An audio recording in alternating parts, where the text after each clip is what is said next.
gargaarsi illee danda'anii yoo kaluuka as jiraatan taate aanaa balee gasgaarfaatti yoo ka jiraatan taate kun gargaarsa guddaa haga ammaattu walitti qabnee taa'aa bira jirra jechuudha.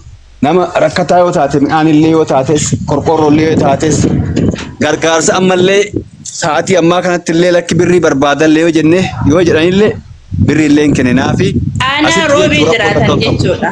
Yoo achitti nu gargaaru dandeettan yeroo aanaa roobii jiraatan. Setti koy. Roobii jiraama. Ahmad amma wanni jiru maali beektaa? Tokkoffaa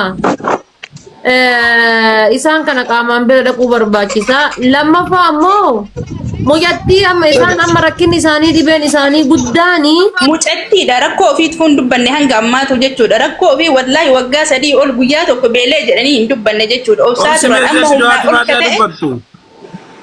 Okay. Kadani mana illee ijaarraaf nyaata kennamuuf barbaada nyaata illee ingoonaf bakka isaanitti yoo deebuutu ka danda'an taate yoo mana ammoo magaalaa keessaa qabaatan bakka isaanitti luukii 32 qoqqoodoo isaa hundaa hin dandeenye.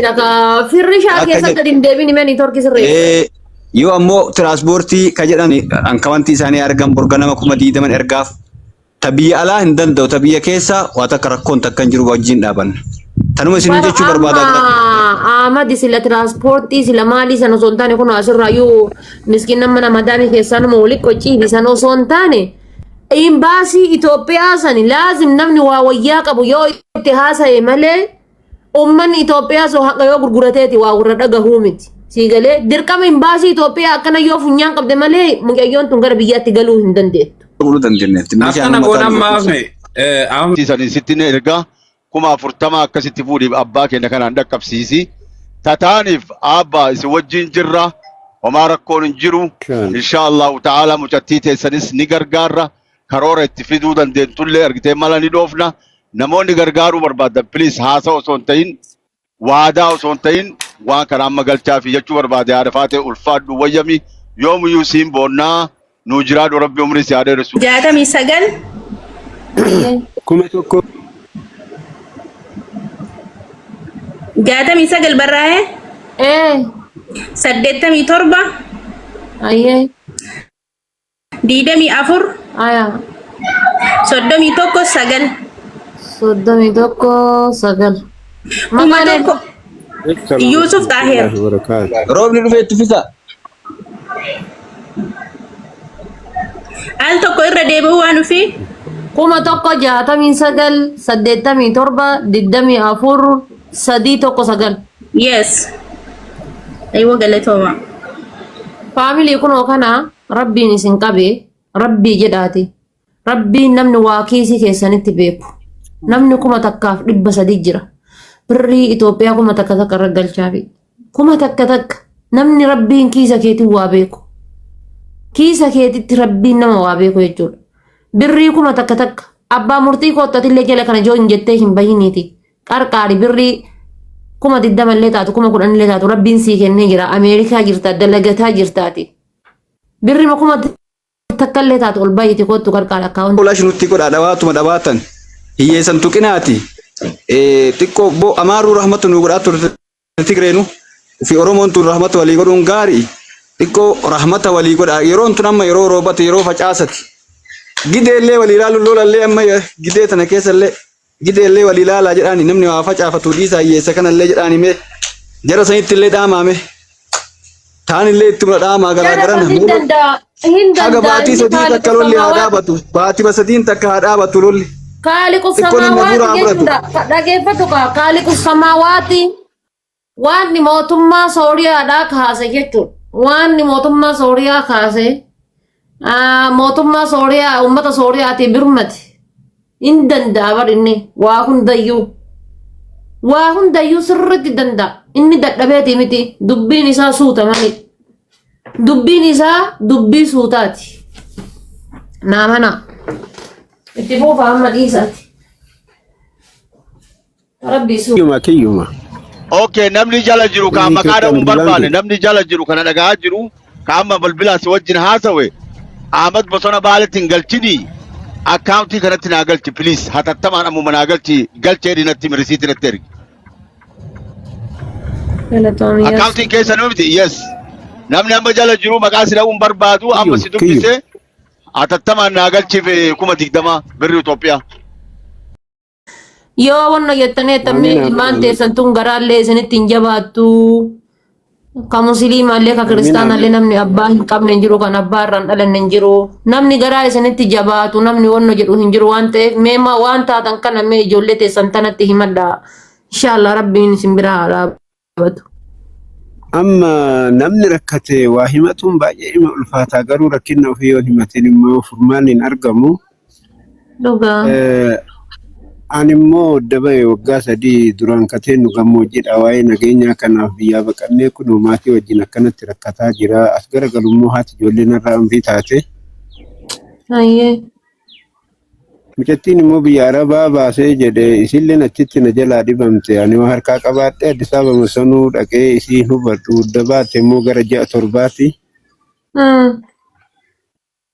Haga ammaa kun wanni ani isii dhaqeetiin hin gaafadhee waan kana jedhan jiru garuu immoo lubbuun martaba deebite naan jedhani biiroo jirti biiroo sanuu immoo naa galchaa jechuuf yoo achi waan dhaquun qabaadhe dhaqee waan sanuu gaafadha. Ayyee. Garuu akkadhaan riskii gadi aantuudha egaa rabbi rakkoo namatti uume maa waan godhan hin jiruuf isin dura dhaabadde sila isin duraan dhaabadhu rakkoon akka kana hin jira waan jiru martinuu garuu namni waa kadhatu afaan hin haphata waa jechuu hin danda'u. Okay. Isi warra nageenyaa fi buqqa'ee baqateetiin Arsii keessaa ol baqate san isaa? Eewwaa. Hayya amma mujayyoon tun eega deemte eega ji'a torba. Faate mee ijoollee lefitti waa maaliin giddumaan dhiifama ijoollee baay'ee kana ijoollee furumee qaban. Meera eega biyyaa eega akkasitti baataniitiin jettanii. Natti himaa kana maal jechuu barbaadeetiin jedhe. Mujayyoon tun eega biyyaa baate ji'a torba haggi biyyaa baate eega ji'a torba ta'e biiroon isin irraan biyyaa baate sun kan Itoophiyaa kamii kan biyya Saudi Arabiyaa keessa jiru kaminni kan isin biyyaan irraa baate. Ka Itoophiyaa biyyaa baateen Omega Agency jedhama. Lakkoofsan qabdanii isin. In qaba bar bilbileellee warri biiroollee ana rabiin beeku garuu mucattii biiroo immoo taasi bilbilee gaafadhu biirooma jirtii akka sammuutti dhibeen isii naan jedhani. Ayyee. Maarree naa galchaa kaa yoo an jedhuun amma odoboruma iftaanuu sii galchine naan jedhani Addis Ababa miroo birraa bullaalla ga'uu hin danda'u. Okay. Mee faamilii warri Saudi Arabiyaa jirtanii. Bila lakkoofsa ka warra Itoophiyaa kan baase jechuun isaan illee qarqaarsinaa rabbii jedhaati namni kuma takkaa fi 300 jala kana jirtan kun abbaan keessan kun kan akkana garaa jilbaan qabatee as taa'ee booyu kun jechuudha garaa isin haa nyaatu tokkoffaa warra nageenyaaf waa'ee nageenyaa irratti naannoo Arsii keessa buqqa'anii akkana karaa gubbaa jiraatanii sanirraayyuu intalti takkittiin isaan biyyaa baasanii jedhan akka mataa rakkina mataa godhattee biyya Saudi Arabiyaatti biraa hafte haati manaa irraa duutee ijoollee irratti gattee ijoollee haadhan qabne guddisu jira abbaan keessan kun kan isin argitan kun jechuudha tokkoffaa sheer godhaa rabbii jedhaati garaa ittiin jabaatina abbaa keessan isinitti haa fakkaatu kalammataa ammoo wanni an jedhu yoo jiraate warri Saudi Arabiyaa keessa jirtan ijoolleen Saudi Arabiyaa keessa jirtan rabbii jedhaati waan kana naa waliin dhaabadhaati nu bira dhaabbadhaati waan kana furmaata itti laata waan kana jechuudha namni Saudi Arabiyaa ijoolleen Saudi Arabiyaa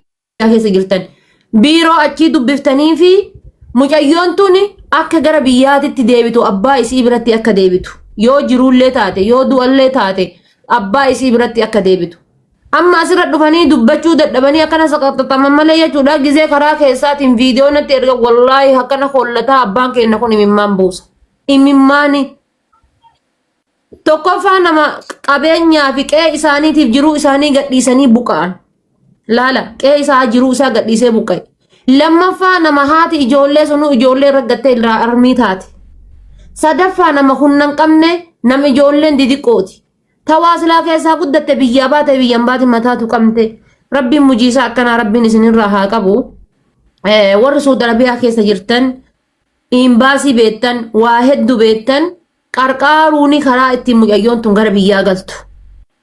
Amaanaa rabbii isinitti haa ta'u yoo jiraatan sheer godhaati akkasuma warra imbaasii biiroo Itoophiyaa Saudi Arabiyaa ka Itoophiyaa illee beektan rabbi jedha qarqaaraan abbaa keessan kana bira dhaabbadhaa. Baasii barbaachisu anuu nan kanfala. Ani nan kanfala baasii. Saudi Arabiyaa keessaa magaalaa kamiin jirti beekani Riyaad, Jidda, Xaayif, Dammaa magaalaa kamiin? Waan beekanitti dawwalanii lakkoofsa gaafanna malee isaan eessa akka jirtu. Riyaad. Akkana godha Riyaad yoo jiraatte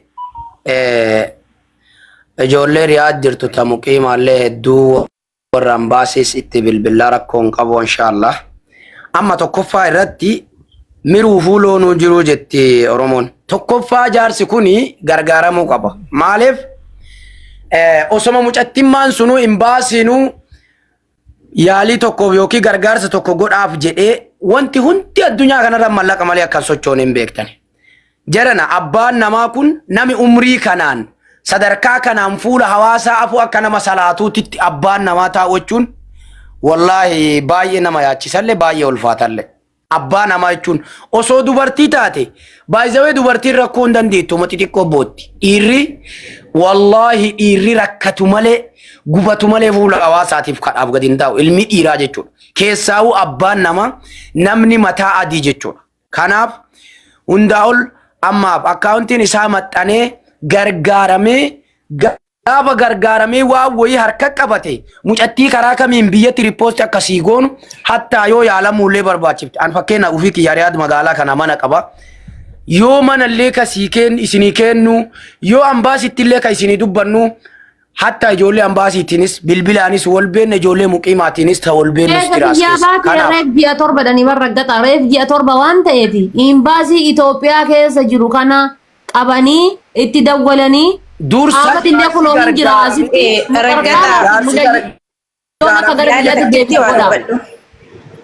afaan takka tokkooti nama ollaa kootiiti namni rakkoo nama kanaa keessan profeesaritti fide ana jechuudha. Yeroo baay'ee viidiyoo dalagee bakka qarqaaruuf yaadaa ture garuu warratti milkaa'ee jira. Haganuma rakkoo isaanii hawaasni kun beekuuf anaaf gammachuudha. Isin hunduraa qooddattan jedhee yaada. Rakkoo mana nama kanaa keessaa jechuudha. Wallaahi waggaa 3 naannoo gammoojjii jiraata ture. Duraan gammoojjii qotatanii akkuma nama tokkootitti bakka jireenya hanga takka jechuudha. Harkumarraa gara afaanitti jiruun sunuu jiraataa turanii amma gara waggaa 3ti ana roobe keessa qubatanii jiranii. Wallaahi mana jireenyaa hin qabanii qallaba takka hin qabanii hin qotatanii baay'ee tokko rakkoo qaban. Embaasii Itoophiyaa isa jedhu embaasiin Itoophiyaa dubbatanii jiran bilbilaan amma dura viidiyoo dalagee asumarraa nama na qarqaaru wayii Addis Ababa nama jiraatu argadhee bilbilanii gaafatan ogguu bilbilanii gaafatanuu ishii hin galchinaa amma dura tikeetti lama muramee gubatee nu galchuudhaaf jechuudha. Tikeetti kunne riippoortii hin galchisiifna garuu mucattiin tun baay'ee dhukkubsattuudha baay'ee dhibamtuudha. Sa'aatii pileeniin itti deemu hin beektu dirqama namni qarqaaree qabee Itoophiyaatti gadi buusuu qabaa jedhan fakkeenyaaf. Kana ta'uun duratti abbaan kun dhufee mallatteessuudha qabaa dhufee mallatteessuudha qaba Finfinnee jedhanii murtii akkanaa kennan jechuudha. Isa kana bakka bilbilumaan nama qarqaaru argee waan wajji dubbadheef jechuudha.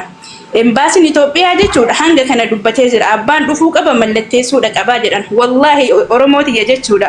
Mana jireenyaa hin qaban iddoo wayii iddoo bitadheerra ijaarsi xiqqoo wayii jirti. Ijaarsa laadhiif waan godhuuf wallaalee keessa qubadhaa ligizeef jedheeni jechuudha. Innuyyuu ulaagaan isaa guutamaa miti gahaa miti. Nyaatanii buluu hin danda'u. Wallaahi hin qotatan hin bocatan daldaluu hin danda'an isaan nama argitan kana jechuudha Oromootiyya. Wallaahi kanaafin isaan illee as bayanii anillee isinitti fidee baay'ee tokko nama miidhamaadha nama rakkataadha isinirraa gaba. Kami ana roobe diidaati. Roobe diidaadha. Roobe diidaa ganda kam? Roobe diidaati iddoon isaan jiraatanii gammoojjii ture gammoojjii bookee gara jeenaa sana yoo beeyte jechuudha. Warri jeenatu amma harki caalu ol bobbaanii irra na jiraatu isaan immoo gammoojjii sana keessaa hiika bayan jechuudha. Amma yeroo kanatti mee amma haasawan dheeressuun kiliir akka namaa ta'u amma maaltu barbaadama? Ani gargaarsa yoo manallee taate manallee ijaarraa fi yoo bakka qabaatan abbaan keenya sun yommuu dhagaa jiraatan mana yoo barbaadan kun nama manallee ijaaraa jira gargaarsa.